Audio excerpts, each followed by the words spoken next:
Good morning, SKN. I'm Jamie Morris. And I'm Cortensia Carty, and it is a beautiful Monday morning. Let us get rid of those Monday blues. Remember, dirty water does not stop plants from growing, so do not let the bad words of others stop you from progressing today and for the remainder of this week. We will now begin this morning with local news. All right, this from SKNIS. An invitation is going out for submissions for the official theme for the 40th anniversary of the independence of St. Kitts and Nevis. Against this backdrop, citizens and residents alike are encouraged to tap into their creative minds. The theme competition was officially launched by the organizing committee for the 40th anniversary of independence, which noted that the deadline for the submission of entries is midnight Sunday, April 30th, 2023. Late entries would not be acknowledged or considered. The theme must be concise and memorable. It must be a phrase, a clause, or a short sentence of no more than 6 to 8 words. The theme should accurately reflect the country's 40th year history of independence, as well as, excuse me, as well as its current realities and the standard or shared future that all citizens can reasonably strive towards. Participants must submit their names, addresses, and contact numbers with each entry to the email independenceskn@gmail.com. The winner will be awarded a cash prize of EC $1,500. So glad to have made it through that story. No, but this is a great initiative. Yes. I just have to put a few words and I'm getting a cash prize of $1,500. So folks, sending your themes. We continue now with the following story from Win Media SKN. The Royal St. Christopher and Nevis Police Force has been ramping up efforts to suppress violent crimes across communities in the Federation. Commissioner of Police Mr. James Sutton and Commander of the Defense Force Mr. J. Anthony Comrie recently met with Prime Minister and Minister of National Security Honorable Dr. Terence Drew and his cabinet colleagues to address the crime situation. According to the April 11th post-cabinet briefing, Commissioner Sutton and Commander Comrie gave a comprehensive and compelling presentation of the current crime situation in St. Kitts and Nevis and their plans for reducing criminal activities, especially violent crimes. Local police will be reinstating the school liaison officer program to encourage positive mentorship of our young students, encourage and support neighborhood watches, improve the dissemination of information to the public, train national security personnel in all areas of service, maximize the use of technology and forensic science in their operations, and support youth-focused and behavioral programs of the Ministry of Education and Social Services. All right, so hopefully we get some great returns on this. Indeed. This from SKNIS. Post-harvest handling practices improve agricultural production, prevent losses, and add value to agricultural products. With this in mind, officials from the Ministry of Agriculture said that it is extremely important for farmers to be trained to utilize post-harvest practices. This was highlighted in the April 12th edition of In Focus by Permanent Secretary in the Ministry of Agriculture, Miguel Fleming, who noted that post-harvest practices play a very important role in crop production as it determines the final product's quality. Permanent Secretary Fleming said, quote, "There is a section in agriculture that we call post-harvest practices, and I think there is a need to train farmers in post-harvest. So, how you handle the food from the time you harvest it to when you deliver it to the marketing unit or the buyers," end quote. Permanent Secretary Fleming said that an important part of ensuring that farmers are properly trained will be tackled via the Agricultural Training School.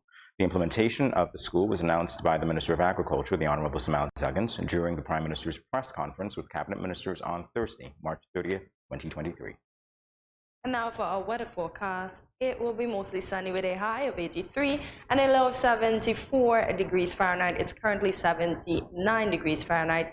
Take a look at your hourly and weekly weather and stay tuned for regional and international news after this short break.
no cash, no card, no problem. Dad, embrace the freedom. 各位朋友，大家好. Greetings, my lovely people. I'm Chantel, residing in Taiwan. 12 hours time difference. It's nighttime here, morning time in SK. I'm busy and on the go. However, I always manage to keep up to date with what's happening in SK. All thanks to Good Morning SKN. Good morning SKN. Ciao bango. Welcome back to Good Morning SKN as we continue with regional news. This news comes from Loop Caribbean. Grenadian writer Alyssa Berzinski has announced the release of her second children's book, Good Boy Milo. The heartwarming story follows Milo the dog on an adventure to help a kite stuck in his favorite mango tree, with beautiful illustrations by Grenadian artist Elizabeth Lander. Good Boy Milo is a perfect addition to any child's bookshelf.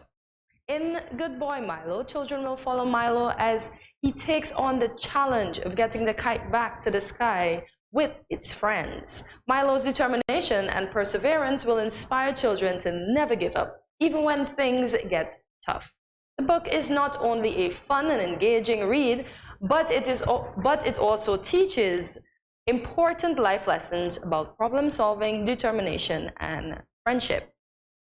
Author Alyssa Berzinski said, and quote, "I'm so excited to share Good Boy Milo with children and families everywhere. The story of Milo and the kite is one that I hope will inspire children to be brave, curious, and kind. My own love for books at an early age inspired my journey of writing stories for children. I want to inspire children to use their imaginations while also opening their minds to new worlds and concepts that they may not have been exposed to previously. I am grateful to have had the opportunity to work with the talented Grenadian artist Elizabeth Lander to bring this story to life. Sharing the rich culture and traditions of the Caribbean with the world is a dream come true." End quote. Well, I'm loving the illustration and the message there, so it's a great read for children, I'm sure. And on the international scene, this from CNN. Germany's final 3 nuclear power plants closed their doors on Saturday, marking the end of the country's nuclear era that has spanned more than 6 decades. Nuclear power has long been contentious in Germany. There are those who want to end reliance on a technology they view as unsustainable, dangerous, and a distraction from speeding up renewable energy. But for others, closing down nuclear plants is short-sighted. They see it as turning off the tap on a reliable source of low-carbon energy at a time when drastic cuts to the planet heating pollution are needed. Even as these debates rumble on, and despite last-minute calls to keep the plants online amid an energy crisis, the German government has been steadfast. Steffi Lemke, Germany's federal minister for the environment and consumer protection and a Green Party member, told CNN, quote, the position of the German government is clear.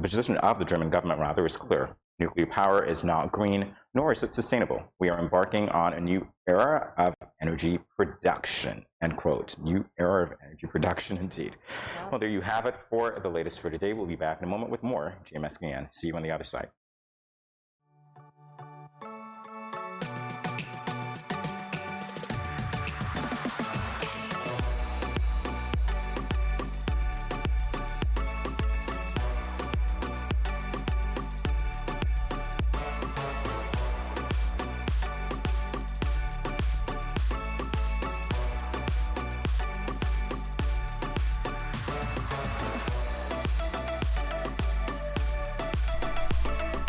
Cheers.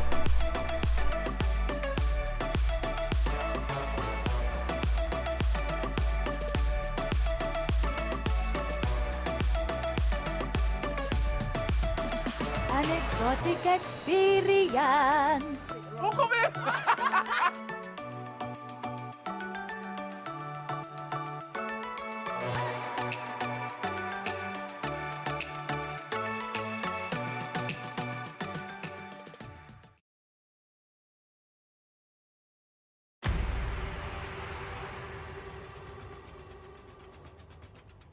What will it take to grab the attention of someone with the power to make your dream come true? 7 hopeful entrepreneurs in search of the finances necessary to take their ideas to the next level. This is their lives, right? This is their business.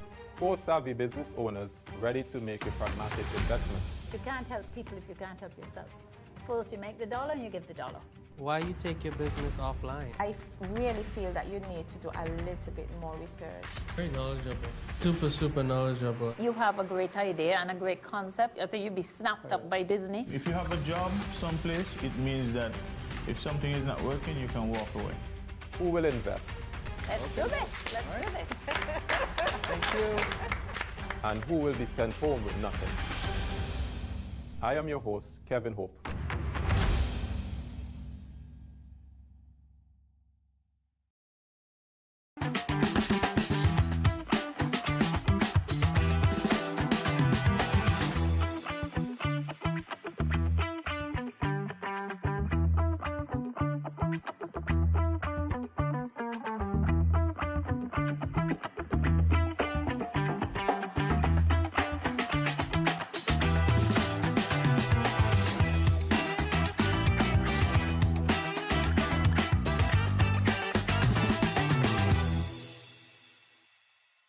Welcome back to Good Morning SKN. According to an article published by the U.S. News and World Report written by Robin Mandel and edited by Janica Ingram, it is reported that quiet hiring is the latest workplace trend impacting some 80% of today's workers, according to a recent poll.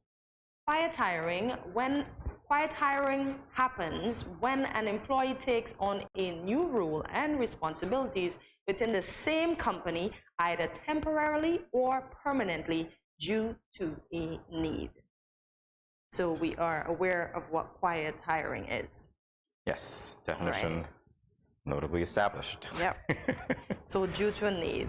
So according to some scripts from Good Morning America, the term quiet quitting went viral last year, describing people who stay in their jobs but mentally take a step back.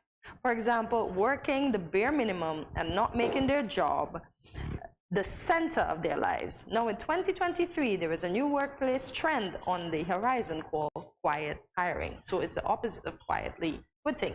Right, so you are engaged. Let's find out what those differences are. So the excerpt continues, the term, a way to obtain new talent without hiring new employees.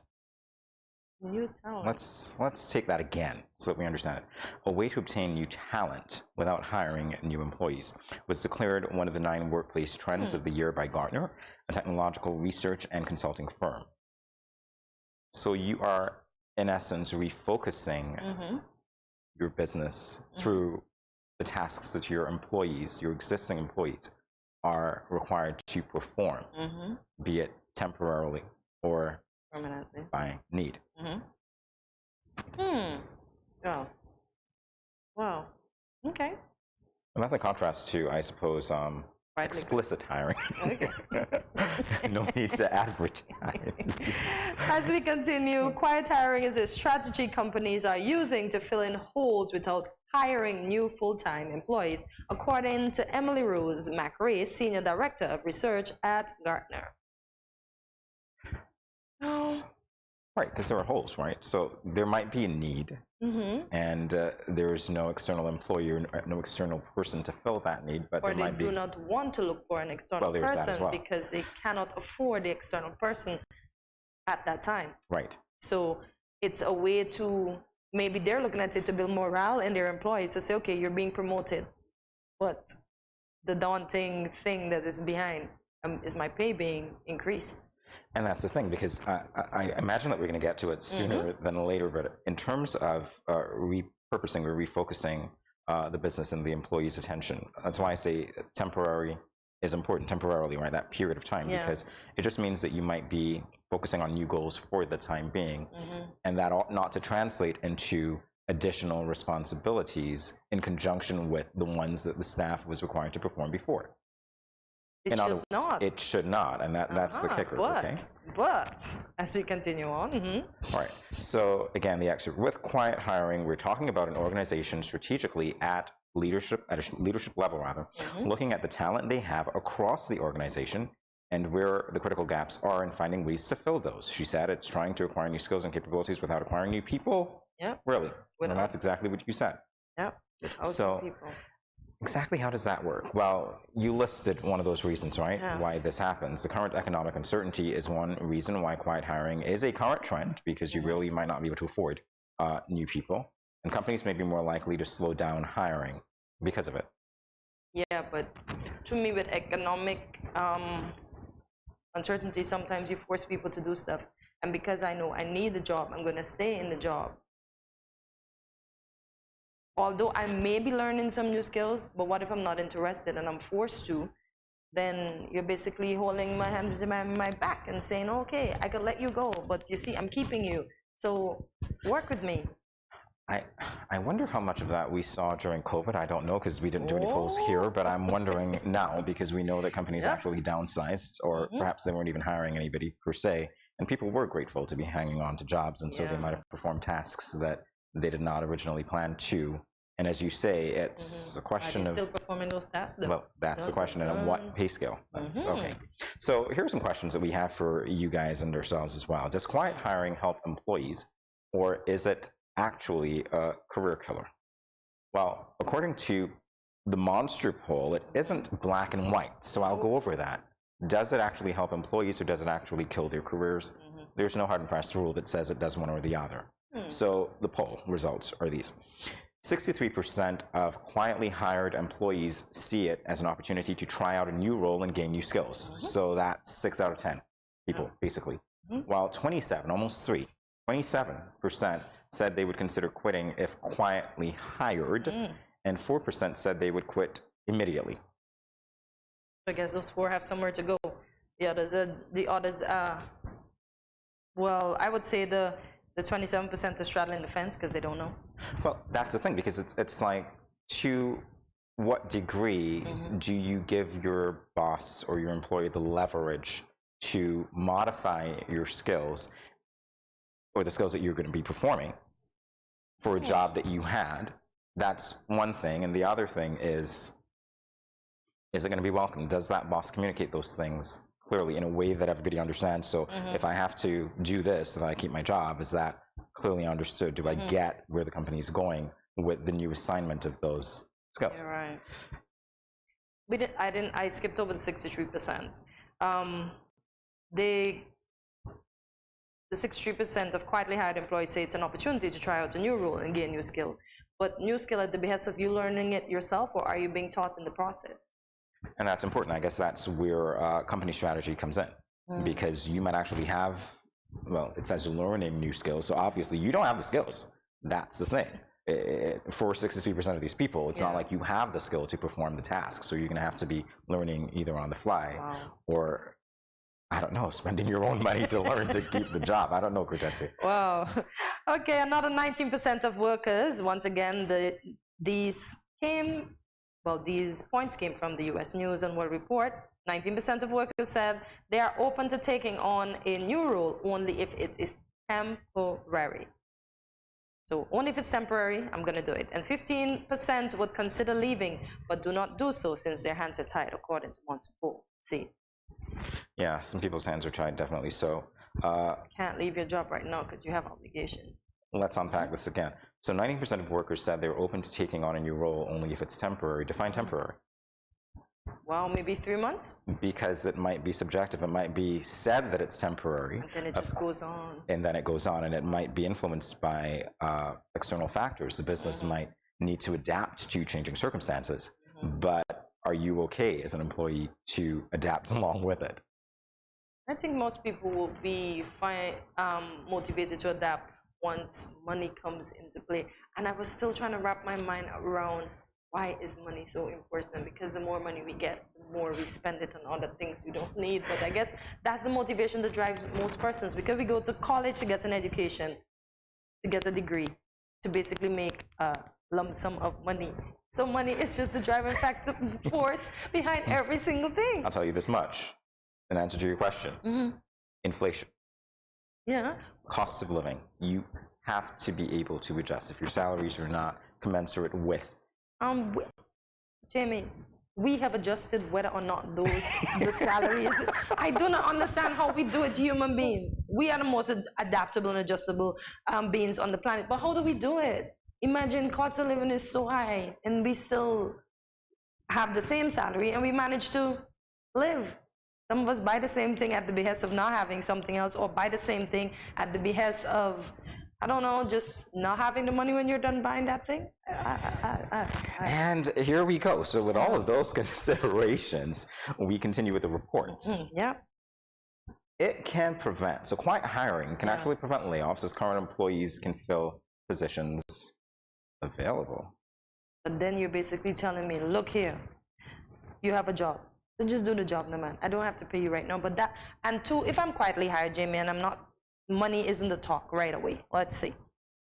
When do we speak about money? Do I have to approach you about money, or will you approach me eventually in all fairness? Because I basically assisted. Should I look at it as me assisting you or you assisting me? It depends. I guess those things have to come up with communication and how open you are to having those types of communications or types of chats with whomever it is. All right, so preventing layoffs, that's important. You already have a job, and as you rightly said, it's like, hey, you're here. I want you to be over here so that I don't do this to you. Yeah, send you go quietly. Maybe that's what quiet. Like the cup illustration. Wait, maybe that's what it means. Okay, fair enough. It also allows employees to acquire new skills they can use externally. So if I decide to leave you now, I got some extra skills. Although you didn't pay me for it, I can put it on my resume and I can use it eventually. And you said money, so here we go. The reports indicate that quietly hiring somebody can lead to pay raises and promotions, depending on budget issues in the company, said Salimi, right? Yep. But it depends on the budget.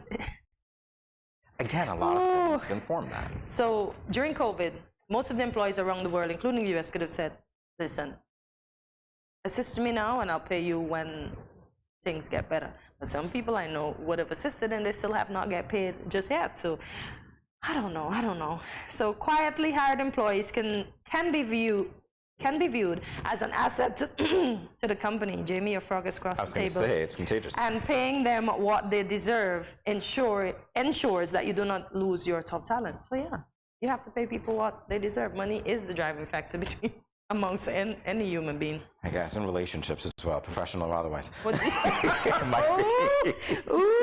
Jamie, okay. Right. So you're towing the line now, the relationship line. Ooh. A pay increase does not always ensue when an employee is quietly hired, and that's true. It's not automatic, so you might have to have that conversation. Yeah. So from a poll conducted in January 2023 by the Munster survey, 80% of employees said they have been quietly hired, and half said their new role doesn't align with their skill set. So you're pretending to do a job that you don't know how to do? Well, maybe you're not pretending. I've done that already, you know.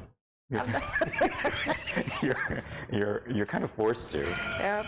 I don't want your frog back. The frog's just hopping about the table today. He is just hopping about the Quietly table. so. Yeah. All right. So why is quiet hiring occurring? Well, filling positional gaps with existing talent or contractors is nothing new, according to Rashim Moga, General Manager of Leadership and Business at Skillsoft, a digital learning platform. So it's really nothing new. It's kind of been going on for a while. It's just that I suppose we're seeing more of it because it's trending, and it affects more people in the workforce generally. So. Exactly.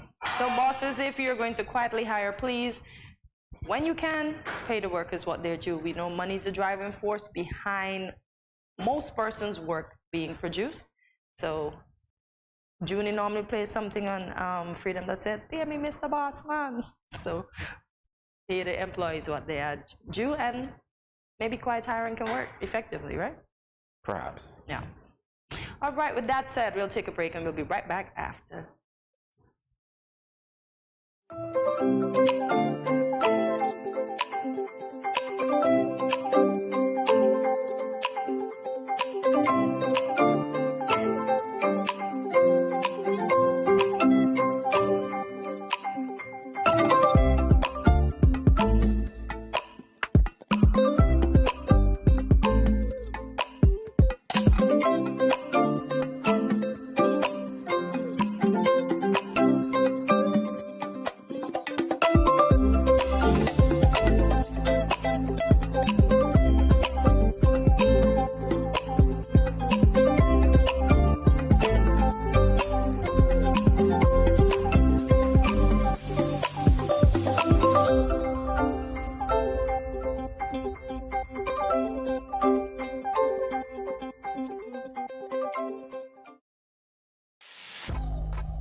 morning, SKN. This is lyrical. I just want to say blessings to you. There are a happy place in the life if you live in there. A happy place in the life if you live in there. Cause them at a happy place in the life. And they can't change. And they just come out here to do right. So whether day or night, they will live forever. Change. Blessings, blessings, and blessings.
Yo, what up? It's your boy and Richie right here at Studio 327. I'm here to give you the promo that you guys need because this is something special for St. Kitts. I'm telling you, tune in to Good Morning SKN, 8 a.m. to 10 a.m. on YouTube, Facebook, and on Moment Channel 4. Also, I realize nobody else is doing this. Follow the Good Morning SKN Instagram at Good Morning SKN and the Studio 327 Inc. Instagram. Follow us on YouTube and Facebook. This is pretty long, but follow us and yeah.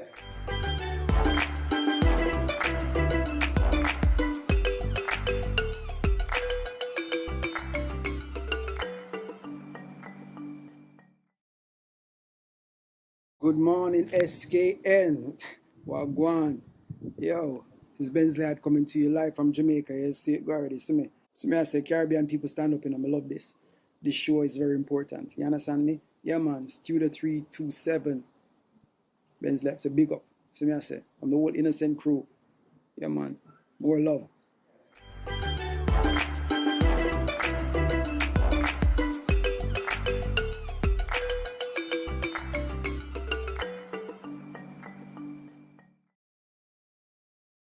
Welcome back to Good Morning SKN. Last year, we featured James Brown on Good Morning SKN to discuss his book, Beyond the Gift, Ascending to Your Life's Assignment. Today, James is once again joining us, this time from Toronto, Canada, for the segment of Connections to discuss his podcast, Mangold. Welcome back to Good Morning SKN, James. Welcome back. Hi, how are you doing? Well, thank you for having me. Hey, you are very welcome. It's our pleasure to do it. First of all, we're going to talk about the podcast in a minute, but let's talk about the title first, Mangold. I'm imagining that when I listen to the podcast, I'm going to have some nuggets that I can take away to enrich my life. Is that the concept? Yes, that's correct. Yes, that's what Mangold is all about. All right, so that is actually a truncated answer because I imagine that you had more thought going into it. So tell me in your own words what inspired you in this initiative. Right, great. So Mangold is a podcast designed to have meaningful conversations surrounding the issues that men face. Men go through a lot. I remember when I went to Manpower, TD Jakes, way back in 2012. Had about over 18,000 men in that in the Potter's house, and something struck me. I saw men weep like children. I saw men who wasn't fathered. I saw big men cry. And ever since that, this had been sitting inside of me. And then so it came to fruition to be launched. It's really a podcast designed to have meaningful conversations surrounding the issues men face. Men go through a lot, but we don't say a lot, right? We become so dependable that we become invincible. It's just like a chair. You don't really check to see if it has legs, right? But you just sit on it, right? And so many men, they just carry, the weight of family, the weight of the pressure of work, and we don't really talk too much. So it's really designed to address that. Men's mental health, men and their money, men in the middle of their life, midlife crisis. So we deal with everything surrounding men. Well, why is it you feel that men don't speak? I know as women we talk, and y'all would just look at us and don't talk. As they said, a woman's karma is a man snoring at night. But why is it men don't speak? Yeah, well, I think it's just in nature, how we are made up, right? We are more masculine. We are more, we're kind of the hero. We want to be the knight in shining armor, right? Women will more complain and say what's wrong. But we as men, we have the tendency to hold in a lot. And I think it's how we design. We feel that we're leaders. We feel obligated to solve problems. We feel obligated to be the foundation of families. So, with that said, I think that we don't speak too much, right? But not saying that we don't. I think we're more thinkers, right? That's why you see sometimes, a woman will tell a man, "What happened? You're not saying anything," and he would come back a few days after, and then he would say, "Oh, I was thinking about what you said," Yeah. I can definitely relate to that. So, let me say again, first of all, thank you for the podcast that deals with men's issues. It's great to have that done, especially. Why do you sound there was never a podcast that deals with? Well, I was gonna add this part from a Caribbean man, from somebody from St. Kitts and Nevis as well, because men go through quite a bit. And you touched, James, on some of the topics that you focus on. This is interesting for me. I'm going to mention one or two and get your take on it. The angle, perhaps, that you expect, you guests to take it from. We've got mental health. We've got business. We've got sex, for instance. Let's stick a pin at sex. Yes. Okay. Could you say that again? Sex. What are the issues what are the types of conversations that we can expect to hear around men and sex? Yeah, men and sex. I always say that, there's a misconception out there feeling that to say that men, we just need sex and that would satisfy us, right?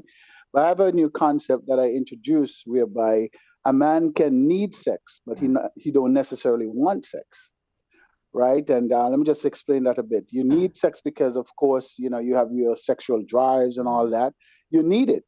But however, sometimes if the sexual experience is not one that is enjoyable with your counterpart or your partner or your wife, then, you're not necessarily something that you want. Right. So, and even in terms of men, our sex drives are way higher than a woman. Our sexual experiences that we have, is much more than a woman, So that's my approach when it comes to men and sex. I don't know what else you were looking for. Don't assume that I was looking for anything. What was that? I was like, don't assume that I was looking for anything at all. I was just Okay, right. Yeah. So and even in terms of sex as well, a man could be functioning. He could be, he could be having sex, but not fulfilled, and that's the reality of it. He might not be satisfied, but he can still function. With a woman, it's sort of different. Women, a lot of things need to be stimulated. They need to have conversation. They need to have affection. They need to, there's so much more needs to happen. But a man could just, have sex. And that's the thing about men, is like we could be functioning. And that's the thing about it is that, you find a lot of suicide is amongst men than our female counterpart, because we can be functioning, look like we're well, we can be having sex, we can be taking out the kids, we can be providing for the family, but still, something is going on there in terms of our mental health. But James, why is it you think that for most couples or relationships that the conversation about not being fulfilled, especially on the part of the men, is not being had concerning sex? Okay, say that again. Why do you think or believe that the conversation of the man not being fulfilled in the sexual encounter is a conversation that is not being had in relationships, be it married or single relationships? They're getting to know each other. Oh, why the conversation not being had? Yes. About the fulfillment. About the fulfillment. Yeah. Oh, well, I really don't probably have an answer for that. Why are we not talking more about it? I think that's what this show is designed for. The show is designed for really to have men open up and, those people who love them, really open up and have these real conversations surrounding these issues, right? But, I really wouldn't. Yeah, I really don't know why are we not having. Like I said, women more talk, right? When women get together, they talk about a lot of stuff, right? When men get together, we don't really become vulnerable, so to speak. We're not vulnerable, We talk about sports, we talk about all the other things that makes us look like a hero. Our work. For conversation with a man, first when two men meet, okay, what's your profession? What are you doing? How much you make? What do you do? What sports you play? All those heroic things we discuss, but we don't really become too vulnerable. You find that is more amongst women. Women can more open up and have those conversations. Okay. All right, so in terms of the launch, James, was it a soft launch? Did you do anything specific and extravagant for the launch? How was it for you?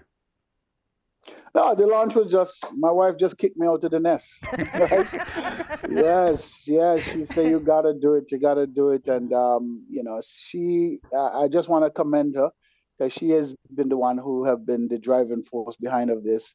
She have done the production. She have done the editing. Right. They say when a man finds a wife, he finds a good thing, right? So she has really been instrumental in putting it all together. But yeah, I didn't really do a soft launch or anything like that. Okay. I just jumped out and then I jump and now I'm building my wings on the way down. Oh, nice. So let's talk about some of the episodes that you would have had on the podcast. We'll begin with the first one, which was with Sam Titter, The Nature of Man. Right. Yes. So yeah, I had a conversation with Sam Titter, businessman, philanthropist. He's from Africa, Cameroon, Africa. And we talk about the nature of man. And that podcast was designed to really discuss how men are made up, naturally, So that went down really, really well. And we discussed stuff like when man was created, right? We said that when God created Adam, he gave him an assignment, gave him what to do. And then the woman came after. So we discussed things like, for instance, men have certain pillars. We define ourselves by certain things. And, strange enough, we don't really define ourselves by the woman, but we define ourselves by certain things, like how much we make, what we do, our assignment. You would be amazed to see that Adam was in the garden all by himself and he didn't even know he needed a woman. Because God was the one who actually had to tell him, hey, buddy, you need somebody now, So we discussed stuff like that, on that particular episode. And as we go through the list, James, again, episode 2 with Tony Saldano, Bernard Bowen Jr., and Juan Arias Santana, the men behind the ministry. The men behind the ministry. I'm imagining that you put certain men in the spotlight and they talk about what they do for the ministry. How was that experience? Yes. So Men Behind the Ministry, that was a very deep podcast because, sometimes we see a man in ministry, but we don't know what they go through. As pastors, as ministers, they're very much criticized. People have their opinions of them. They go through, they're not exempted from the things that ordinary people go through. They experience loss just like any ordinary individual.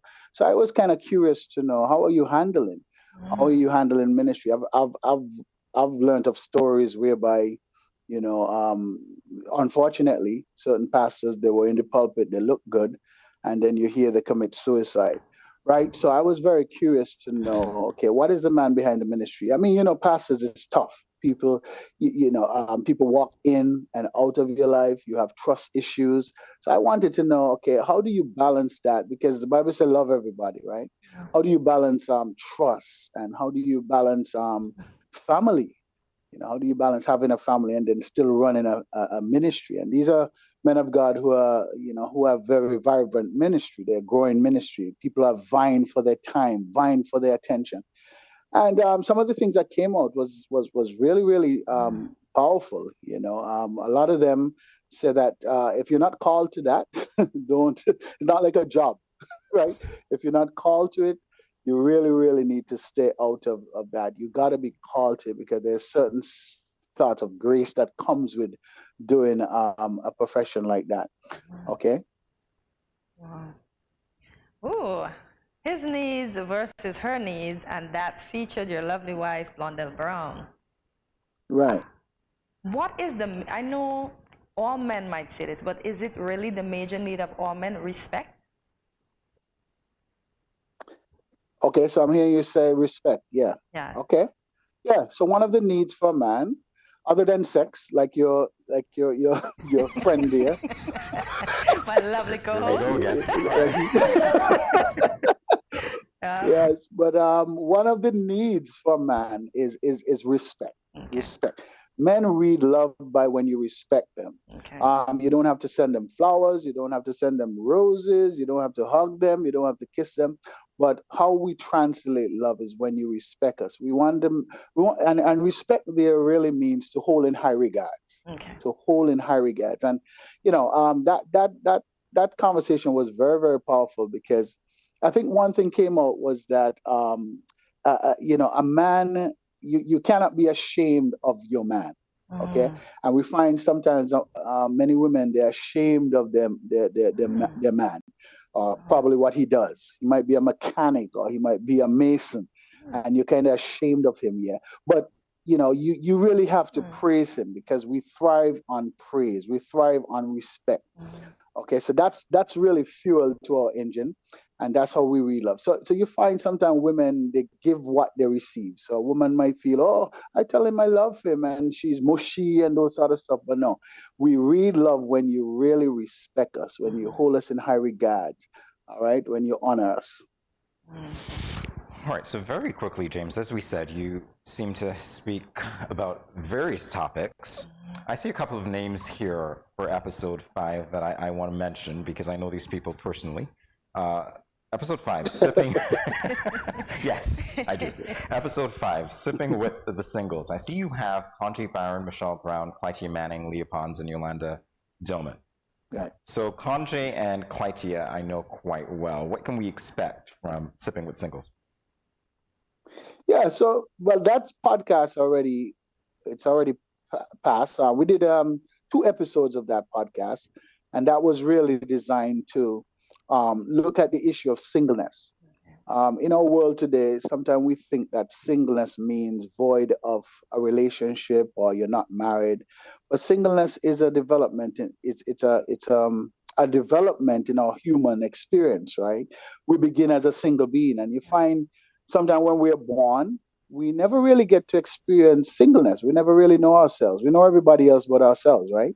From the moment you came out of your mother's womb, you're designed to connect with family, friends, school, work, right? But you never take that time to become single. So when I had this podcast with these ladies, it was really what does it mean to be single, and what are the challenges that come with being single? And let me remind you that singleness in terms of Christian, being a Christian woman and being single. And I find that it's a challenging experience. However, these are ladies who have become sort of whole in their being, all right, from being single. They have a relationship with God. They exercise soul care. They exercise righting the wrongs, in terms of their development before they go into a marriage. Because you want to go into a relationship being an asset. You don't want to be a liability, right? Yeah. So you want to be an asset to that individual. I mean, I talk about my experience all the time in terms of I became single when I got married. Sounds strange, right? Yeah. Yes, I became single when I got married because before I got married, I mean, I just used to go to church. My wife, she was more experienced in that relationship with God. And then when we got together, I felt like something was missing, And then I started really now developing my own personal relationship with God. And you find that our relationship has gotten better because you have 2 single people coming together in a marriage. And let me remind you quickly that singleness is not just necessarily having a relationship with God, but singleness really is the whole development, you know, a holistic development. Because sometimes we go to church and you know, we think that once we're talking in tongues and we're praising God and we have a relationship with God, everything is okay. But I've seen the most miserable people who they don't even know how to communicate with other people, but they know how to communicate with God. So, you know, there needs to be some therapy there in your soulish realm and, you know, some development and and all that stuff. So, James, when is your next podcast release date? And what can we expect? Your next okay, you got it? Yes, right. Okay. Yes, so then, the next podcast, definitely. May is the month of mental health. Okay. So definitely I have a solid program lineup for that. I'm going to be having a professional doctor coming in, as well as a friend of mine from Africa who have written his first book called Mind Goal, not Man Goal, Mind Goal, right? Okay. Yeah, so I'm going to be interviewing both of them in May. But very, very shortly around the corner, I'm looking at sitting down with some single men. Okay. Yeah. Are you single? Yes, I am. My friend? Huh? Yes, James, I am. You are? Well, beautiful. There you go. I have one of my first my first guests, right? Yes, indeed. Definitely. Yeah, we want to get the men's perspective when it comes to singleness and what we go through and what are some of the challenges in terms of being single. Okay, good stuff. All right, sounds good. And finally, James, because we know you're a busy man, the streaming platform that you've chosen or platforms that you've chosen for the podcast, can you let us know? Yes, I'll say again, the streaming platforms that you've chosen for the podcast, can you let us know? Yes. Yeah, right. So the streaming for now is just YouTube, but we're going to be exploring some other platforms such as the Spotify, you know, and some others. Yeah, but for now it's just YouTube. So you can, you can log on to YouTube. Please remember to subscribe, to like, to comment. Let's engage in this conversation, and and share with your friends, right? But for now, we're streaming on YouTube. Okay. All right, sounds good. James, always a pleasure to catch up with you. You're doing great things in Canada and you're reaching the world. So thank you so much again, personally, and of course from Studio 327 for being here with us today, discussing your new podcast, Man Gold. All the best to you. Yes. Thank you. Thank you. Very well. More Good Morning SKN in a moment. Stay tuned.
What will it take to grab the attention of someone with the power to make your dream come true? 7 hopeful entrepreneurs in search of the finances necessary to take their ideas to the next level. This is their lives, right? This is their business. 4 savvy business owners ready to make a pragmatic investment. You can't help people if you can't help yourself. First you make the dollar and you give the dollar. Why you take your business offline? I really feel that you need to do a little bit more research. Very knowledgeable. Super knowledgeable. You have a great idea and a great concept. I think you'd be snapped up by Disney. If you have a job someplace, it means that if something is not working, you can walk away. Who will invest? Let's do this. Let's do this. Thank you. And who will be sent home with nothing? I am your host, Kevin Hope.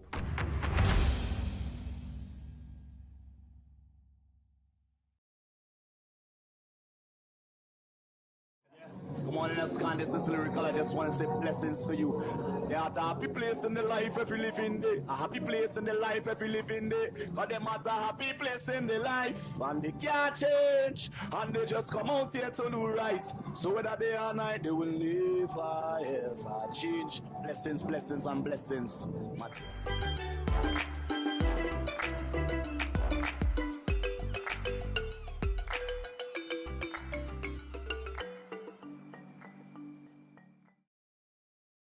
Good morning, SKN and Studio 327.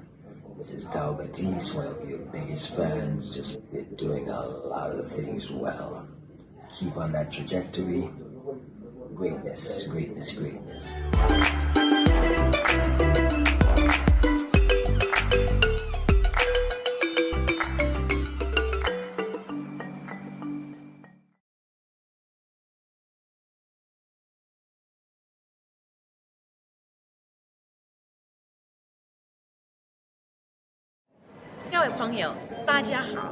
Greetings, my lovely people. I'm Chantel, residing in Taiwan. 12 hours time difference. It's nighttime here, morning time in SK. I'm busy and on the go. However, I always manage to keep up to date with what's happening in SK. All thanks to Good Morning SKN. Good morning SKN. Ciao, bango!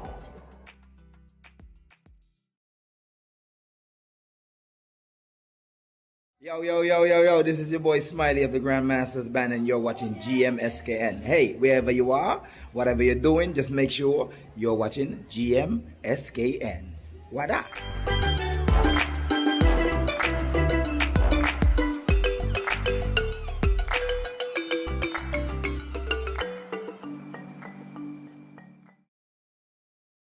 Welcome back to Good Morning SKN.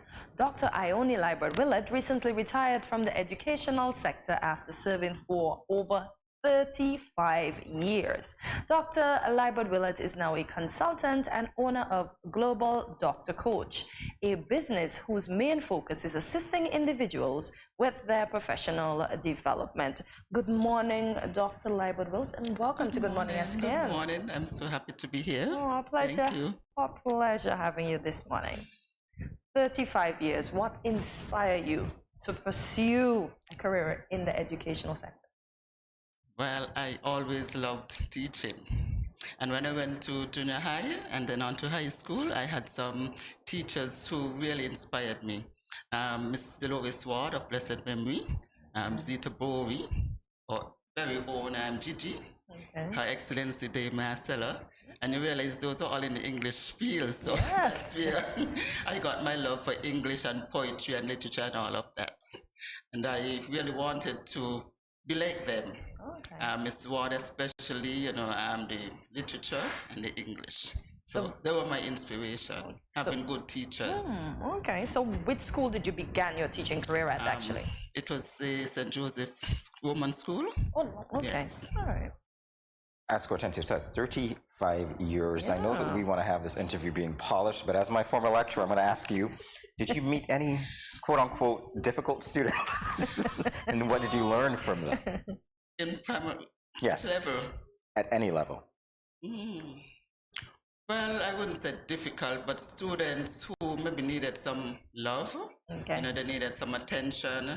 And when I worked at 112 and before Trinity, though that area had persons who came from maybe large families, and so maybe they were vying for attention and needed someone to just really be a little more caring and that kind of thing. So not very challenging in like behavior, but needing attention and love. Okay. And to the second part of the question, what did you learn from them, and how did that help you in your craft as a teacher? Well, I learned that we all have needs, and sometimes we just have to put aside what it is we have for the day. Like if you came to class and you realize that a child may be a little bit reserved or withdrawn, you can't just continue with the lesson. I try to be there like a big sister. Yes, and so I learned for me that I really needed to be more, empathetic. I had to be more vigilant of what was actually happening in the classroom, not just teach a lesson. Okay. Can I say that was one of your rewarding experience, but what was your most rewarding experience as a teacher in the classroom? Well, at 112, I had a group of young men. I was in the Reading Enrichment Center at that time, and I had a group of young men. They were not, misbehaving or anything, but they just did not seem as engaged. And when we were having a conversation, I heard them saying that they go fishing, and they go out and they stay out until the early morning. And I was taken aback, and then I got the idea to do some flashcards in the shape of fish. And then I got some nets. So I made them a fishing game, and it just took off like that. Yes. What? I can see the ingenuity. Anything to capture and I the also attention. had, when I was doing my teaching practice, I had a group of guys. We were at the boys' school then, and I had to teach music. Now, music was not an assessed subject, but we had to do it because it was on the timetable. And I started to cry because I could not sing, but I had Mrs. Condell, Elizabeth, and so she said, come, let's go. We went out in the churchyard, and she helped me. And then when I realized that the little guys, because I think it was kindergarten, when their voices were so high pitched, and they were sounding off key, so I kind of joined in, and then it was just so memorable. I've always remembered that I've told Mrs. Condell over and over that you saved my teaching practice, because even though it was not an assessed subject, I knew that I had to do it. And a lecturer may have come before or after, and they would have seen what was happening. But I felt so good. One, Mrs. Condell, she just took over, she assisted me. And then the young guys, they did not care whether or not I was singing off key because we all were. Yeah. And it was such a learning experience that you can do. Yes. You can do it. So, but sometimes you do need a little bit of help. Oh, that's so sweet. Yes. I'm glad that you had that in terms of a mentor. You wouldn't be here now if you didn't. So that's great. All right, let's talk briefly about about your appointments during your career in education. Okay, I've always been in education. So I was a classroom teacher. I did that for 1 year, then I went to Teachers College.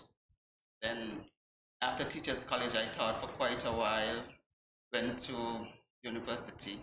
I became a lecturer, then Dean of Teacher Education, Permanent Secretary in the Ministry of Education, and a brief stint in Ministry of Health as PS. And finally, the last appointment was interim president at the Clarence Fitzroy College. So I've had a range of experiences. But I've never taught high school, but I did teach adults as I'm a lecturer in the Division of Teacher Education. Yes, and dealing with adults in all of my endeavors. So was this gentleman over here one of your best adults in teacher education? Oh yes, he was a model student. He was a model student. Jamie was a model student in all respects. Lovely. And even now, you see Jamie is very respectful, he's very caring, he's careful to make sure that he puts you at ease. He's just not about himself. You see him well put together, and you might think that he's all about himself, but he's very caring. Thank you. Now can we take the focus off of So, Ms. Willett, you mentioned a stint in health. How does education and health, how do they coincide? That was the question I got when I went to be PS, when I was appointed to be PS, and everyone was saying, well, how are you? What do you know about health? What do you know about health? Why did I put you there? but it's education, and the policies may just be a little bit different. Okay.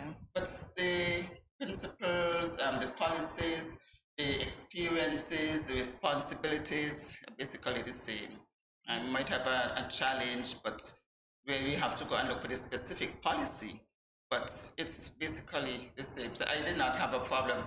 Friends and persons who were close to me that saw it as a challenge for me, but it really wasn't, because it was just getting my feet wet with a different way of thinking as it related to health in the specific activities. I remember one experience, we had a workshop and I was presenting, and after I had finished presenting, Dr.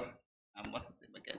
He passed recently, but he came and he told me, we do not say WHO. So he said, you have to say it out, World Health Organization. So I was saying, the WHO. So he said, we don't do it like that, like how you do it in education. Just we say World Health Organization. So that was a learning experience for me there. And he was very, Dr. Jacobs. Okay. Yes, he was very, we laughed about it. Yes, because that was a learning experience. We have all these acronyms in education. We just rattle them off, but he said, no, we don't say the WHO. He said, we have to say it out. Yes. My question would be, who is the WHO? All right. So you are a businesswoman. What was the deciding factor to go into business after retiring from education? I retired in 2018. Okay. Fresh. And I took some time to see if I could get some further employment. That didn't happen. And then we had COVID-19 for 2 years, 2020, 2021. And during that time, I took the opportunity to learn so much. I mean, we were locked down and there wasn't anything much to do. So I took the opportunity to learn. At the end of the day, it was like a joke. I felt zoomed out because there were so many webinars. I mean, I signed up for everything. There were webinars, marketing, publishing, anything health and wellness, spirituality, anything that came across, I signed up.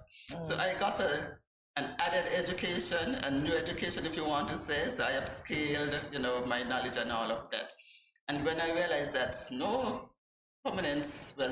job was coming, I said, well, why not do it? Because I had been assisting persons all the time. People would just call and can you help me with this CV? Can you help me have an interview? And I said, well, that seems like the most practical and logical thing to step into. So that's why I got into it too. When one retires, doesn't one just want to retire and do absolutely nothing? What gave you the drive to want to do something else, including educating yourself further when you should be relaxing now? Well, I've been on social media, especially during the pandemic, and I saw persons who were there, in the 70s, and they were contributing. They were still doing podcasts, webinars, they were still doing in-person sessions, and they were really on point. So I said, but we look at persons in our society, and they retire, and it's like nothing else. They've reached the end of the journey. But I realized that I had just finished my doctorate in 2020, and as well I have so much to contribute, so let me make my own table and sit at my own table. So yes. I love that analogy, by the way. Maybe we'll pick up on that point when we come back. More with Dr. Lyford Willett in a moment. See you.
No cash, no card, no problem. Dad, embrace the freedom.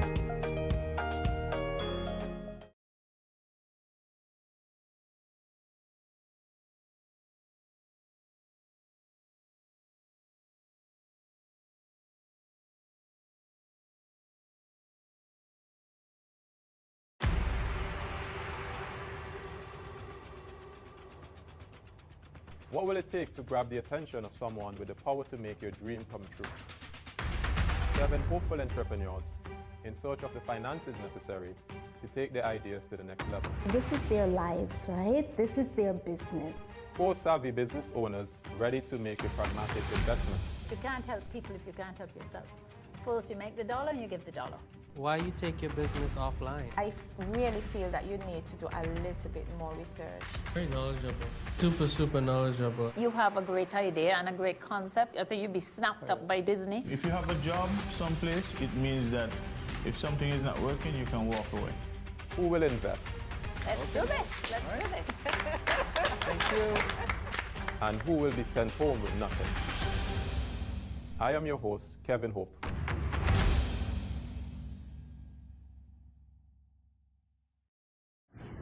Welcome back to Good Morning SKN. We are speaking with Dr. Ione Liebert-Willett, consultant and owner of Global Doctor Coach. Global Doctor Coach, Dr. Liebert-Willett. How did you come up with that name?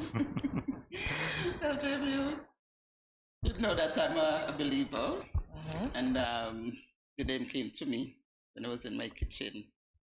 Let me tell you a little quick backstory. After having attended all of these marketing workshops and all of these things, branding and business and so on, I was tasked with getting this name. The name should represent what I do, who I serve, and like where, that kind of thing.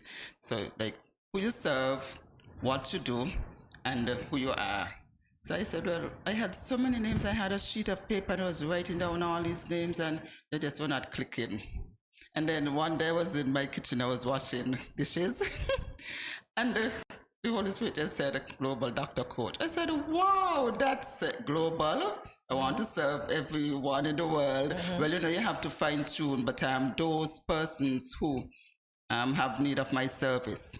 And then doctor, it says who I am, and coach, what I do. So it just seems so fitting, and I didn't look for any more names. Yeah, it's different, and I like it, and I like the fact that it has such a deep meaning behind. Yes. Wow. Wow. You mentioned specifics. So what specific coaching and training programs or services does Dr. Global Coach offer? Well, I work with the corporate and the faith-based institutions. Yes, it was just on Saturday that I had a session with the Wesleyan Holiness Church. Yes, and they looked at making impact, and so I looked at managing the classroom. That is a topic that classroom management. So I brought those principles to the Sunday school classroom. And we look at leadership, time management. We have to look at topics for the executive, top level executive, and for even those busy adults. So we have career prep. We have growth and personal development. I even put in some health and wellness because I try to look at the needs of my clients and you recognize sometimes they cannot get past what it is they have to do, the assignment or something, because maybe a belief or thinking or something that is challenging, family life or so on.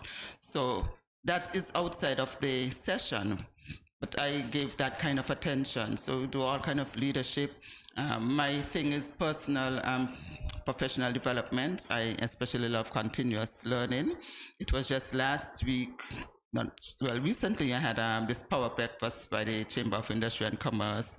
I attended a grant readiness workshop and a customer service thing. So those are some of the programs that are incorporated in my offerings. So even though I have all of this experience, I try to see what the clients need. It might be some time management, it might be personal organization, because that is keeping them from, being productive and efficient. So sometimes, most times, the client would dictate, but I have specific programs along those lines: personal and professional development, career coaching, and that kind of thing. There's a wealth of knowledge, and I love the way that you are branching out even beyond your own experiences to ensure that your customers get the best that you can offer. How do you stay current, though? Oh, well, that's easy. I love social media, and I follow a lot of coaches. I would have done some of their programs as well, like Dr. Cindy Trim, Dr. Cheryl Ward, even T.D. Jakes, you attend virtual conferences. Excuse me. And so I learned that I have to stay current. So I'm always following coaches, my online coaches. I have a small network of persons. Like up to last night, I had to call a really good friend of mine. She's my minister. She told me that she would just tell me exactly to calm the situation.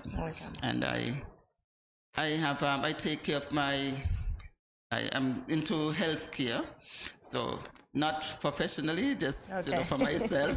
So I believe in self-care. You have to set some boundaries. So, like for example, I do not normally work on a weekend.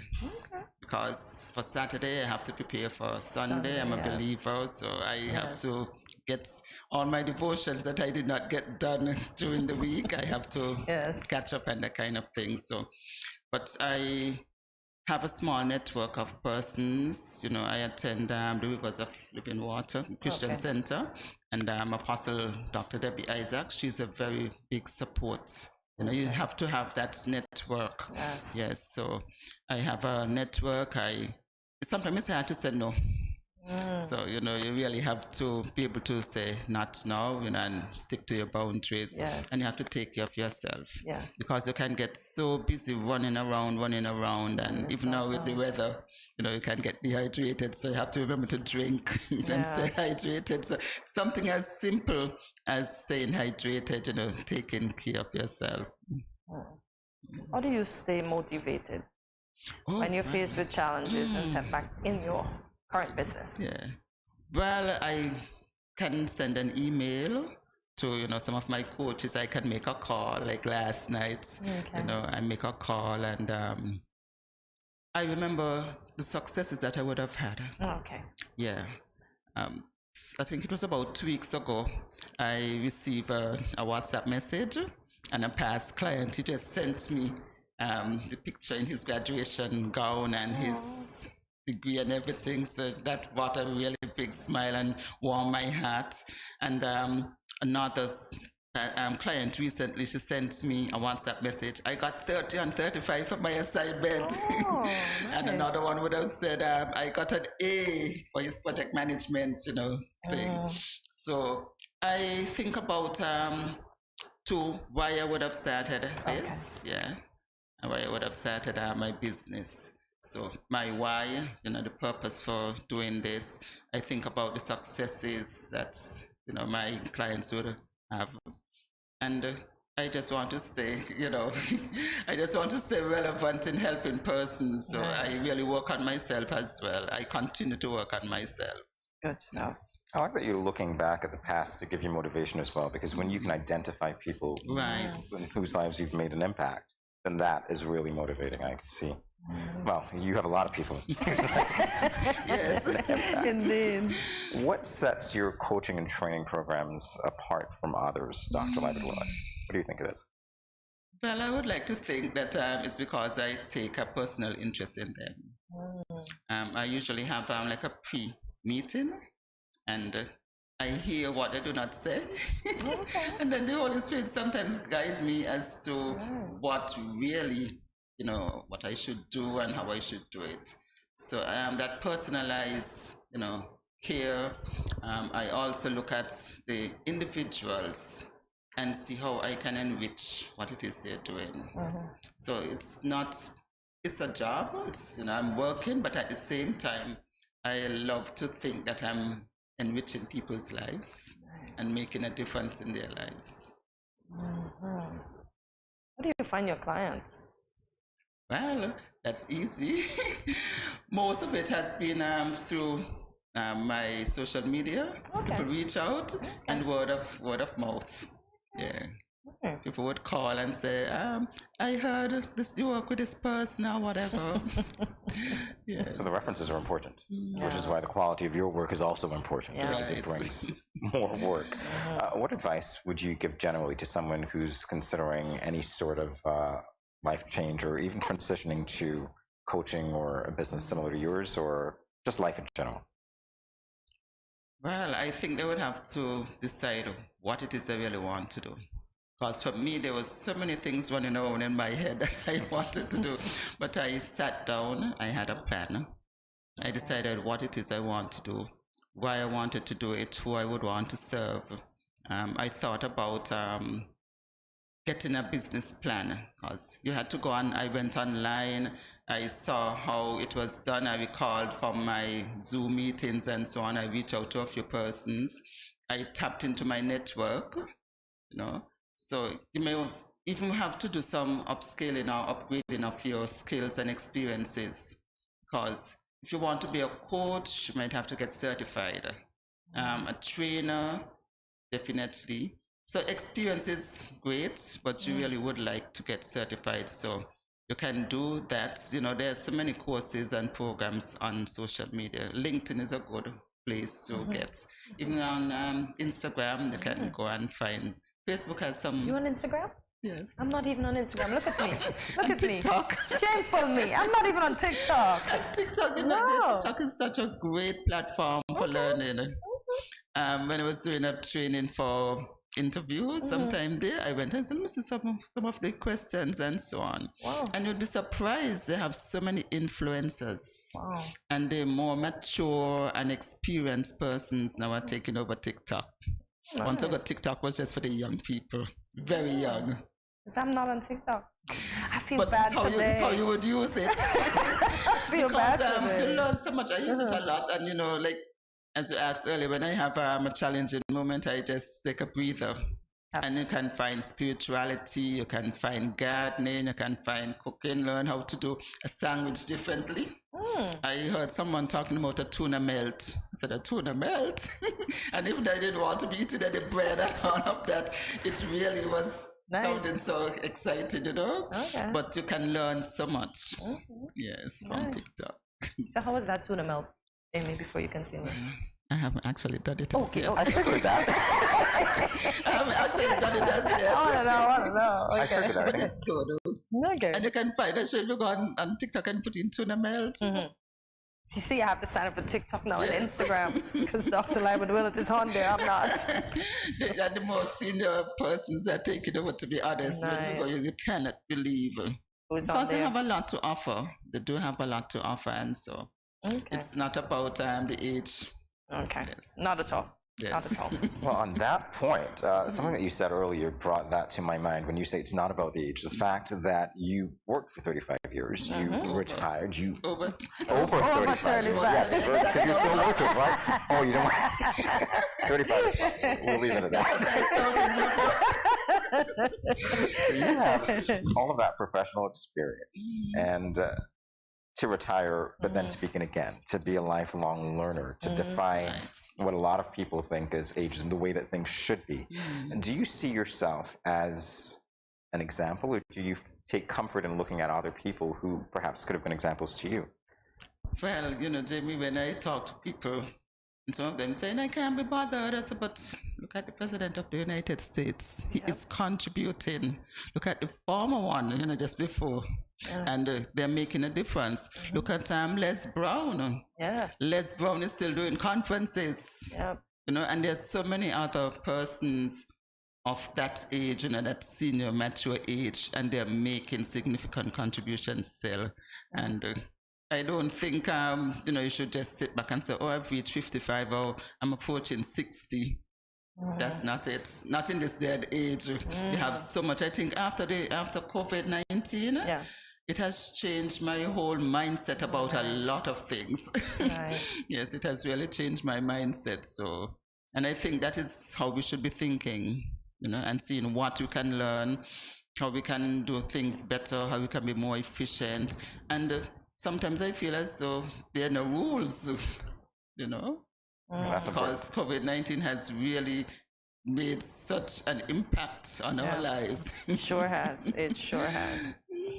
But before we go, I wish we could keep you forever and we can have this conversation. I know you mentioned a few socials that you're on, so if you are open to giving your number so persons can contact you, as well as re-mentioning your socials, and they can reach you as well. Well, I'm on, my email is Dr. Ione3, DRIONIE3 @gmail.com. My number is 664-869-664-4089.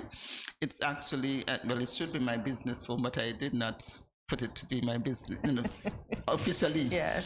And I'm on Facebook, Instagram, TikTok. And LinkedIn. Don't forget LinkedIn. Yes, I had Twitter. I hadn't done anything over the last couple of weeks because of the Easter season. Okay. So I had, reserved that time. Okay. Yes, but wow. I try to share, motivational experiences, quotes and tips, that persons can benefit from. Well, your following is about to grow. Yes. That we know. Indeed. Thank you so much for coming by and talking with us all about your new business and your new venture as you continue in this other phase of your life. Thank you. Expecting great things. Thank you very much. Thank you, both of you. You are certainly welcome, ladies and gentlemen. That was Global Doctor Coach. I love this name, Dr. Ione Liebert-Willett. Much more after the break.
No cash, no card, no problem. Dad, embrace the freedom.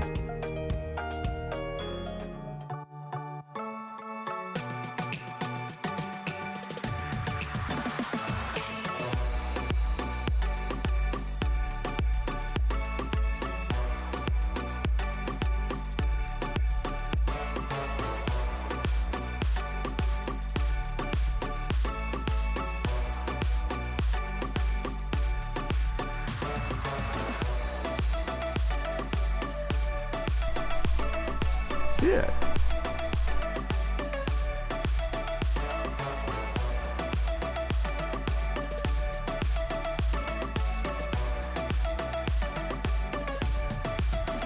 An exotic experience.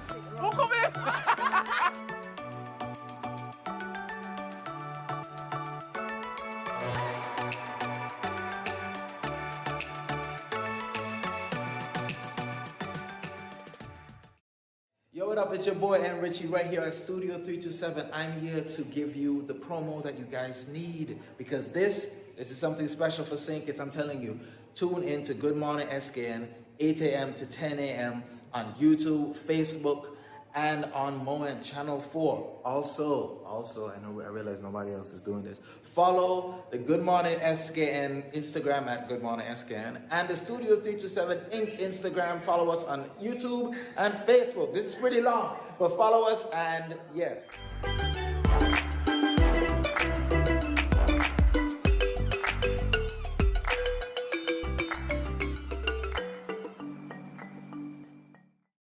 Yo, this is your boy Smiley of the Grandmasters Band and you're watching GMSKN. Hey, wherever you are, whatever you're doing, just make sure you're watching GMSKN. What up?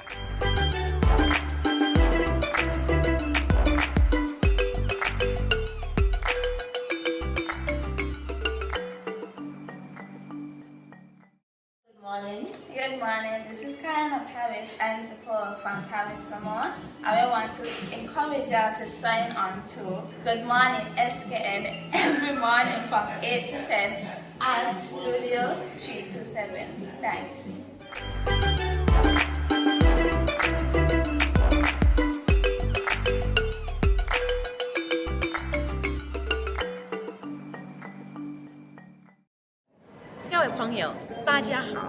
Greetings, my lovely people. I'm Chantel, residing in Taiwan.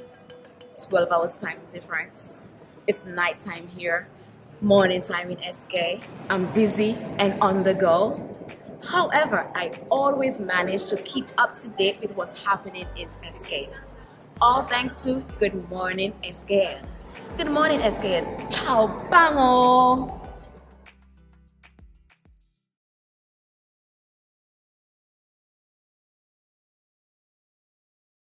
Good morning, SKN. Wagwan. Yo, it's Bensley had coming to you live from Jamaica. You see it already. See me, I say Caribbean people stand up and I love this. This show is very important. You understand me? Yeah, man. Studio 327. Bensley, it's a big up. See me, I say. I'm the whole innocent crew. Yeah, man. More love.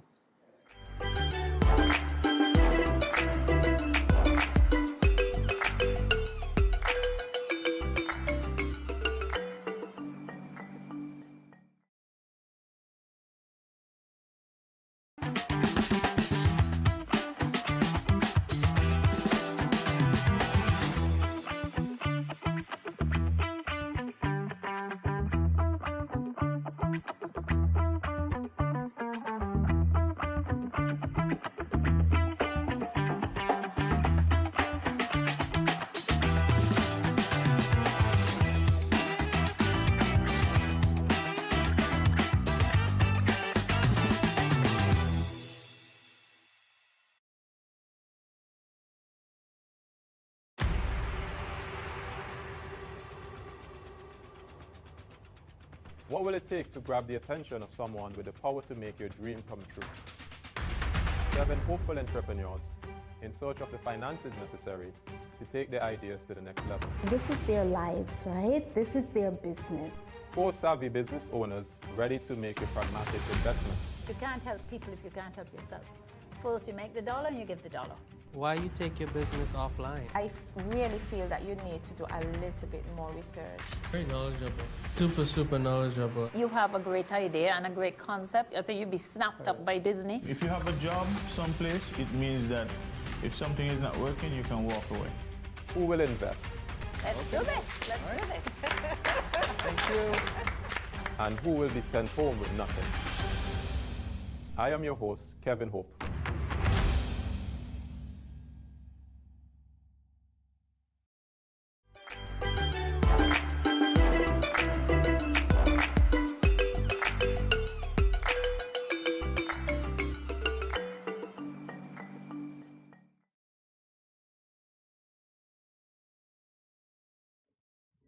According to an article by Lone Wolf, victim mentality is where you often feel like a victim, even where the evidence says otherwise.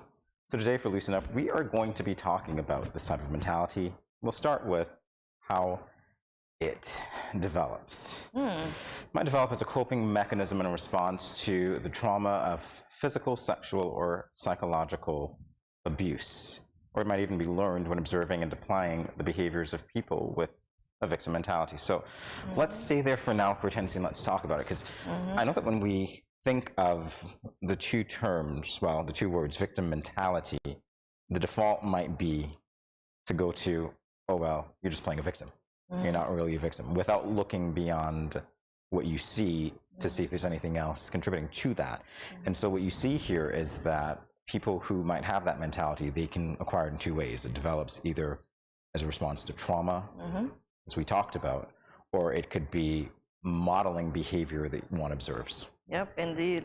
That's why getting to know someone or educating yourselves about, just educating yourself about certain behaviors and practices you might see others doing, so you will be well informed. So when you approach somebody, as you rightfully say, that person might be withdrawn or act that way because of an encounter they had. So you can't just judge them and say, oh, just snap out of it. How does one snap out of something that you don't know that they went through? It's easy for you to say snap out because you have not had that encounter. So we have to be educated and I think empathetic. And the other thing too, if we're going to discuss this, particularly as it relates to abuse, let's examine it within the context of domestic relationships where there is domestic abuse. We talk a lot about empowering the victims. We talk a lot about ensuring that they have the skills, the tools that they need to live productive lives. One of the things that we don't talk about, which might come up in this discussion, is the fact that if someone is programmed to not believe in themselves and believe that the world is attacking them, and so they don't have the power, they're powerless. You are absolutely right by saying that it's not enough just to say snap out of it, because that's really not what this is about. It's about dealing with the mental dysfunction and ensuring that those people who are affected by those things, if they're indeed induced by trauma, actually have the tools that they need to lead powerful lives and to decide for themselves, I'm going to take my power back.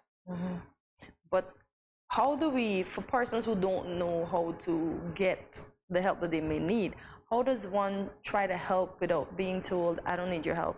Because, you know, sometimes because of what they've been through, they just class all humans or persons as bad.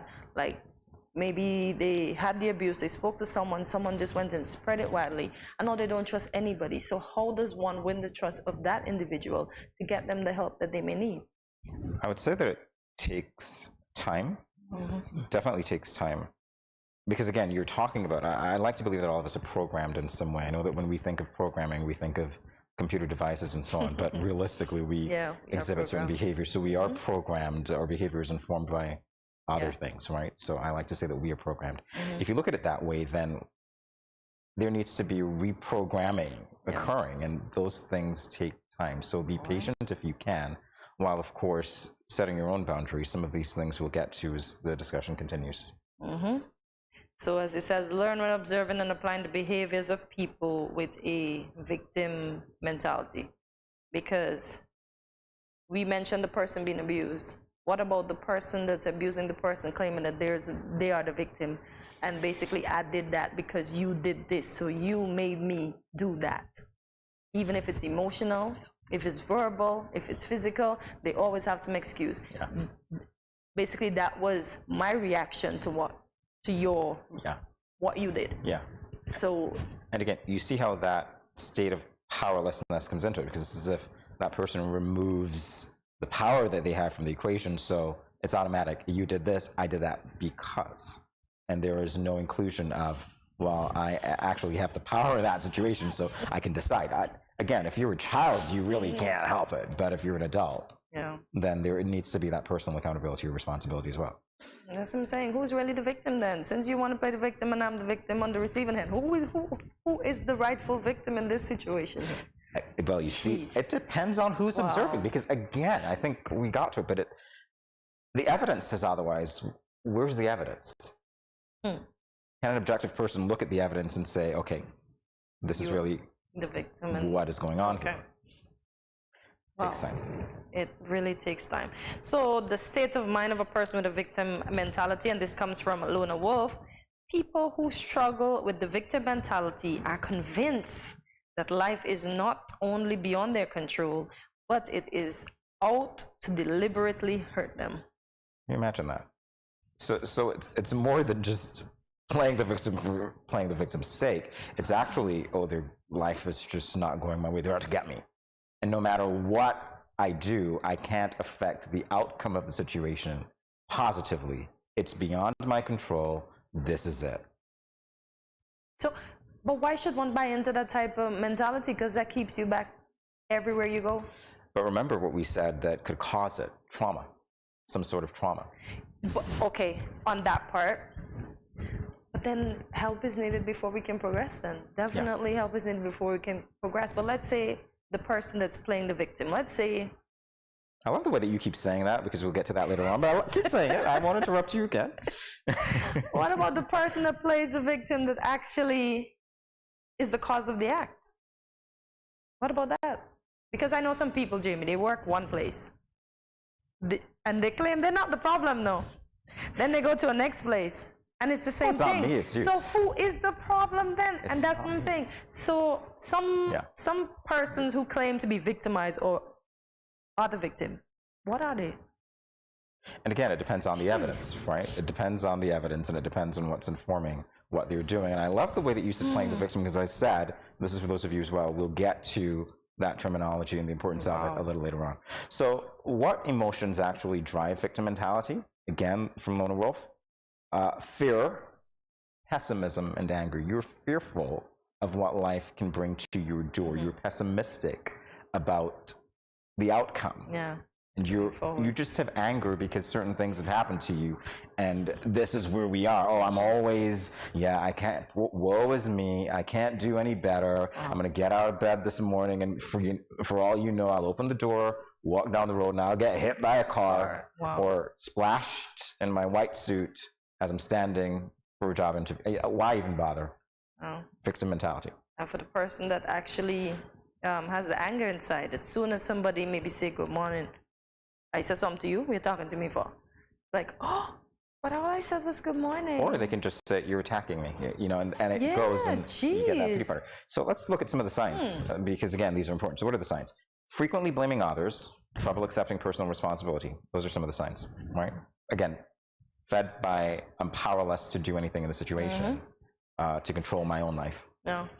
Would you say some people play the narcissistic card in being victims? Because some of the persons with victim mentality, I swear they're narcissists. It's their way or no other way. Their way or no other way, but if it's their way, do they not have the power? Depending on what it is. Because let's say it's an observed behavior.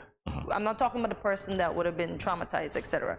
The person that picked up the learned victim mentality behavior because they think it will get them that far in life. Yeah. Should we perceive them as narcissists then? Hey, I'm no psychologist, so I don't even want to go there. What I will tell you is that I would think that one of the distinctions lies in the point of who is powerful in that situation to affect change. And so in that way, I would say if there is a genuine victim mentality at play, then that person obviously would feel that they're powerless. A narcissist, on the other hand, not so much. But they don't feel they're powerless, but they act like they are in turn to get sympathy from the individual who they're basically mentally and emotionally abusing. So then are they really, you get where I'm going with this, because again, true victim mentality is that feeling of powerlessness, not manipulation, not necessarily manipulation. But they're making it seem that they're powerless, as I said, to get your empathy and your sympathy. So then they're manipulating, they're not powerless, so then they're not really, in terms of the scientific definition, not really. They're not powerless. We've got some benefits, Hortensia. Yeah. So some of the perks of playing the well, I don't even want to say that, but you know, if people exhibiting. Okay, some of the perks.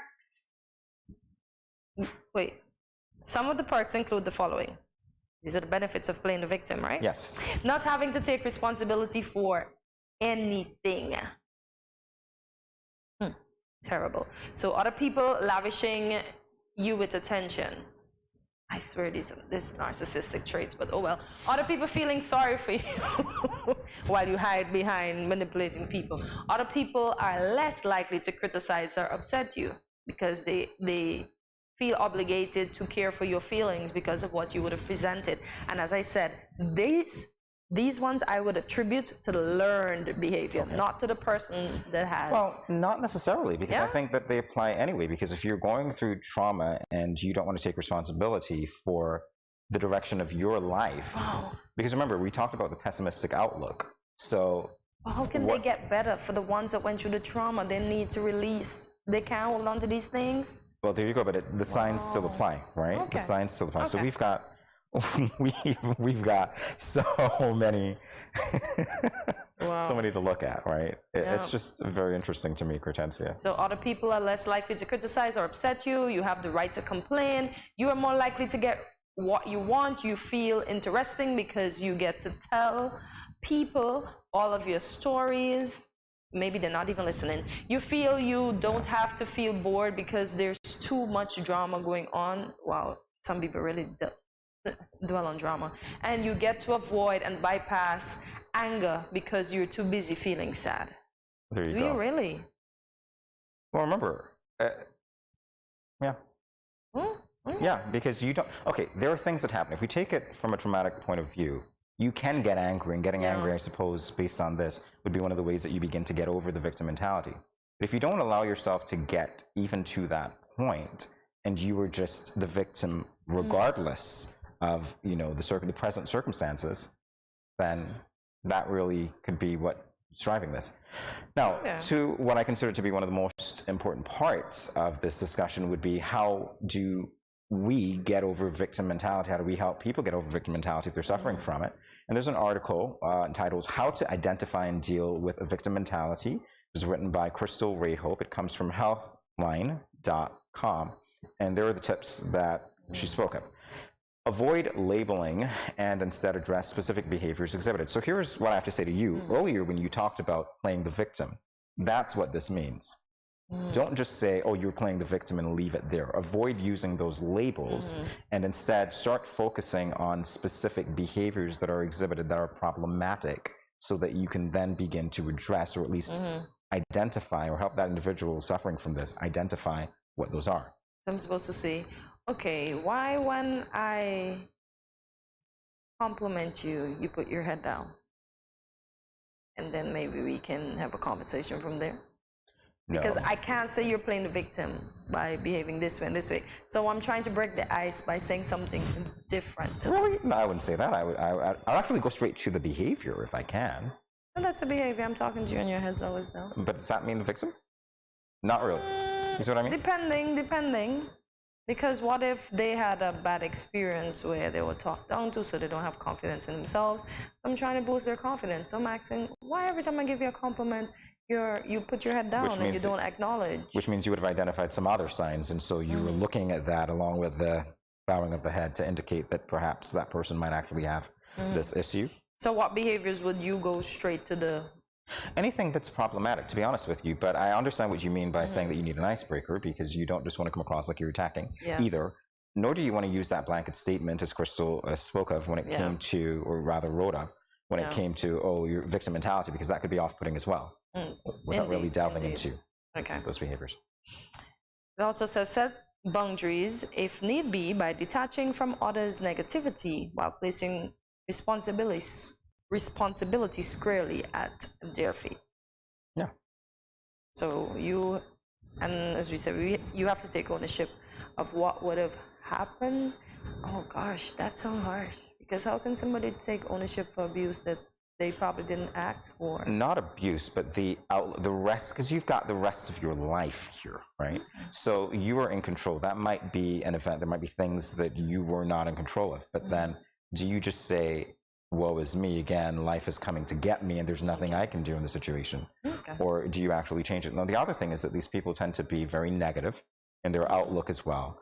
And so in one's quest to help them, we might find that that negativity actually becomes contagious.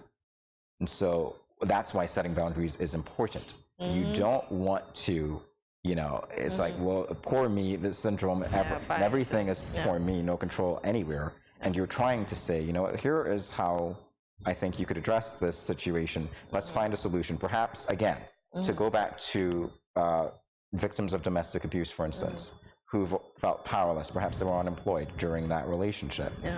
you're saying, okay, here is a job that I think that you might be skilled for. And then they're saying to you, no, I could never get that. I don't have any skills. I don't want to move on. And that negativity, again, everything that you try might actually be met with, I'm powerless in the situation to do anything about it.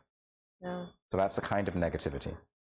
And then you place the responsibility squarely at their feet to say, but you are actually in control of your life. Yeah, and you can make something positive out of something that's negative. So again, it helps. Wow. Wow, definitely. And offer help with finding solution, as you just mentioned. We mentioned them taking the first step. We can also recommend, I don't know what it is with us colored people. And I say this for myself, and I say it again. Why are we so afraid of counseling? Get help. Those persons can help you. We can only say so much to you because we have not been in that situation. We have not experienced what you've gone through. So the best way is to deal with the professionals. How would I put that over? I don't even know if I said it easy enough. No, but that's fine to me because you hear me say all the time, I'm not a that's my disclaimer. That's my consistent disclaimer, actually. I'm not a professional. Don't take advice from me, but this is what I think maybe you need to do to assist you. And realistically, we've got a lot of scarred people walking around society who really have low self-esteem because of things that have happened to them. Some of this, again, being learned behavior as well. And what do you do with those people? At the end of the day, you don't want to just say you're playing the victim. You want to ensure that you give them the sense that they are actually powerful in situations to lead productive lives. Yeah. I hope what we said about not just getting straight to the point and say, stop playing the victim, that somebody would have picked that up today and approached the situation better, because we need that in the workplace. Mental health is a real issue right now. So, in the world. Yeah. That level of kindness and that ability to, at the very least, look beyond the veil and assist where there needs to be assistance, or at least if you can't do it yourself, point to somebody else. Exactly. And we need the empathy back. We need the empathy back, and I think we'll have such a better world. You don't have to experience the same situation, but you can place yourself in the person's shoes and try your best to understand what they would have gone through. Trauma or otherwise. Yep. All right. With that, we'll be back in a moment with more. Good morning, SKN. Stay tuned.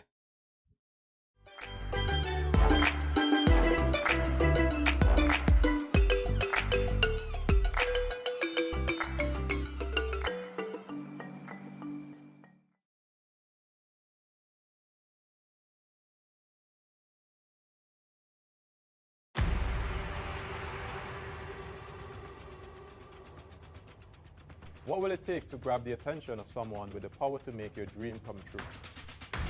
7 hopeful entrepreneurs in search of the finances necessary to take their ideas to the next level. This is their lives, right? This is their business.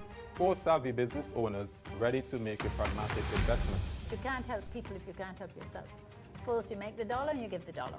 Why you take your business offline? I really feel that you need to do a little bit more research. Very knowledgeable. Super knowledgeable. You have a great idea and a great concept. I think you'd be snapped up by Disney. If you have a job someplace, it means that if something is not working, you can walk away. Who will invest? Let's do this. Let's do this. Thank you. And who will be sent home with nothing? I am your host, Kevin Hope.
morning SKN, this is lyrical. I just want to say blessings to you. There are a happy place in the life if you live in day. A happy place in the life if you live in day. Cause them at a happy place in the life. And they can't change. And they just come out here to do right. So whether day or night, they will never ever change. Blessings, blessings, and blessings.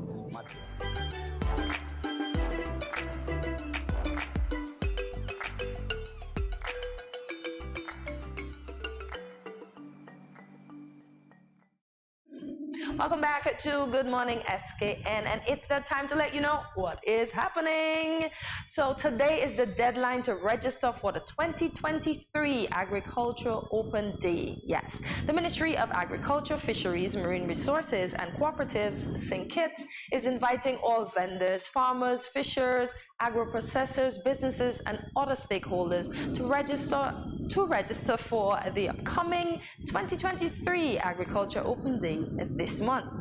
This year's event will return with an extravagant display of the agriculture and fishery sector on Thursday, April 27th. So that's next Thursday, guys.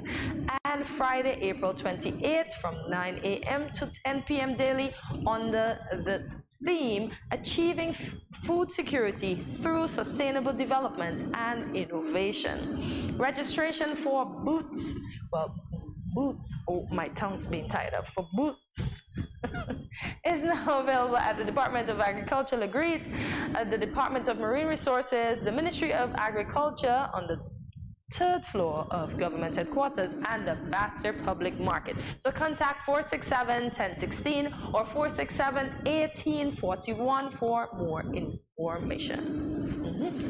Alrighty, and somebody's going to test my French memory muscles with this one. Have you ever been to Dudon Pond? If you have, or if you've been interested in going but haven't had an opportunity yet, here is your chance. Go Ventures SKN will be hosting a hike to the Dudon Pond this weekend on Saturday, April 22nd. The registration fee is EC $60 per person, which will cover transportation. There will also be light refreshments served to all participants. The meeting point is Sky Safari, Old Road, so register now to create your own adventure with Go Ventures SKN. For more information, contact 762-2916. I must say, we have these things on our little island and we don't experience them. Go experience it. I did it once, never again. So we continue now. Alliance Francaise will be hosting a French movie night in honor of Earth Day 2023. The movie is G-rated and it is entitled, ooh, now my French is being tested, Hello, an Odyssey in La Panne, and will be shown in French with English subtitles. Fair enough. The event will take place on Saturday, the 22nd April at the Alliance Francaise located at number 1 Orchid Street, Greenlands, Bastère, starting at 6 p.m. sharp. There will be, ooh la la, French wine and bread for sale. The screening is free. Yes, it is free, but capacity is limited, so register now at cultureafskn@gmail.com or call 669-6135. All right, so there's a lot that's happening. No reason to be at home bored. You can take advantage of it and have yourself a good time this weekend. Some French wine. There you go. All right, so this is the point in time. Whenever you hear me say this is the point in time, you kind of know what's happening, don't you? You know that what's happening is over, and what's about to happen is that I say goodbye to you. Yeah. But before I do, I have to say today's show, very engaging, very interesting guests as well, both obviously really good in their fields, making an impact, and that's really what you want, positive impact. Indeed. Right. So we thank them and we thank you guys for watching us, and some of you do that every day. We are really grateful. And again, we're inviting you to tune in daily to find a little bit of everything for everyone. I like to say that you get to everyone, or rather we get to everyone if you help us with that. So we're asking you to get your friends, your family members to watch. There's so many other ways that you can do that to ensure that people are pointing here. Remember to follow us as well on our social media platforms. That's another way, including Facebook and YouTube and Instagram at Studio327 Inc. And again, Instagram is so nice, we had to be there twice. So you can follow us on the page specifically created for this show. The handle is Good Morning SKN. That's where you find us on Instagram. So like, subscribe, follow, and share. And also visit our website. I feel like I'm talking a lot today for some unknown reason. In any event, our website is www.studio327inc.com. There you will learn more about Good Morning SKN and Studio 327.